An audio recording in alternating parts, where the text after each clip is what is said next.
Dans un village pauvre, vivait Karim, un enfant marqué par la faim et l'abandon. Très jeune, il apprit à voler pour survivre, un fruit par-ci, un morceau de pain par-là. Mais un jour, surpris par un marchand, il fut battu et laissé dans une ruelle sombre. Ce soir-là, il se fit une promesse. Le monde n'a pas eu pitié de moi, je n'en aurai pas non plus. À 12 ans, il rejoignit un groupe de bandits. Petit et agile, il devint vite utile. Mais il n'était pas comme les autres, il observait, planifiait, frappait avec une précision glaciale. Ses premiers vols firent parler de lui. On commença à le surnommer le Petit Loup. À 14 ans, il n'était plus un simple voleur. Il dirigeait déjà ses propres hommes, des adultes qui obéissaient à ce garçon aux yeux froids. Karim imposait le respect par sa ruse et sa cruauté.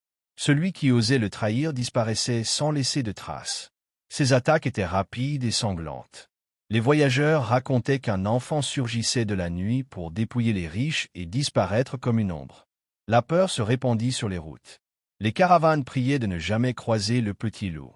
Un soir, il monta son plus grand coup, attaquer une riche caravane escortée par une dizaine de gardes. Dans l'obscurité, son plan se déroula sans faille. Les chevaux furent coupés, les gardes abattus, le convoi anéanti. Karim, le couteau à la main, tua lui-même le chef des soldats. Ce jour-là, l'enfant devint légende, le maître des ombres. Pourtant, derrière cette gloire sombre, Karim restait hanté par ses souvenirs. Chaque nuit, il revoyait la ruelle froide, sa faim d'enfant, ses larmes invisibles. La peur qu'il inspirait ne remplissait pas le vide qu'il portait en lui.